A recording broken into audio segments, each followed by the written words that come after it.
সোমবার সকালে রাজধানীর মগবাজারে জামায়াতে ইসলামীর কেন্দ্রীয় কার্যালয়ে ব্রাজিলের রাষ্ট্রদূত পাওলো ফার্নান্দো ডায়াস ফেরেস জামায়াতের আমির ডাক্তার শফিকুর রহমানের সঙ্গে সৌজন্য সাক্ষাৎ করেন। এ সময় বাংলাদেশ ও ব্রাজিলের মধ্যে পারস্পরিক সম্পর্ক উন্নয়ন ও অগ্রগতির ধারা অব্যাহত থাকবে বলে আশা জানান তারা। বৈঠক শেষে সাংবাদিকদের কাছে বিস্তারিত তুলে ধরেন দলের নায়েবে আমির ডাক্তার সৈয়দ আব্দুল্লাহ মোহাম্মদ তাহের। সাংবাদিকদের এক প্রশ্নের জবাবে তিনি বলেন, বিএনপির সঙ্গে জামায়াতের কোনো দূরত্ব নেই, জাতির কল্যাণে একসঙ্গে কাজ করছেন তারা। সুষ্ঠু নির্বাচন কীভাবে হতে পারে সেই ব্যাপারে আমাদের ভূমিকা এবং ইত্যাদি ব্যাপারে উনি কথা বলেছেন, আমরা আমাদের কথা বলেছি। জামাত এটা ফিল করে না যে বিএনপির সাথে আমাদের কোনো গ্যাপ আছে। We are working together, will work together on the basic points for the interest of the nation.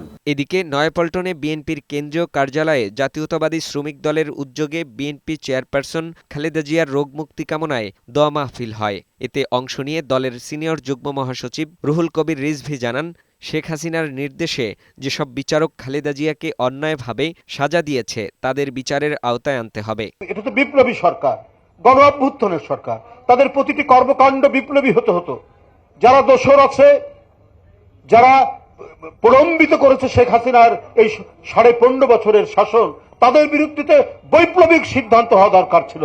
সেটা না করার কারণে আজকে আমরা নানাভাবে ওই দোষরদের নানা উপদ্রব দেখছি। অন্যদিকে দ্রুত জাতীয় নির্বাচন দেয়া না হলে অন্তর্বর্তী সরকারের বিরুদ্ধে ঐক্যবদ্ধ হয়ে আন্দোলনে নামার হুঁশিয়ারি দিয়েছেন এলডিপির সভাপতি অলি আহমদ। তিনি বলেন, বর্তমান সরকারের উপদেষ্টারা ঠিকমতো তাদের দায়িত্ব পালন করছে না। সমসাময়িক বিষয় নিয়ে সোমবার আয়োজিত সংবাদ সম্মেলনে তিনি এসব কথা জানান।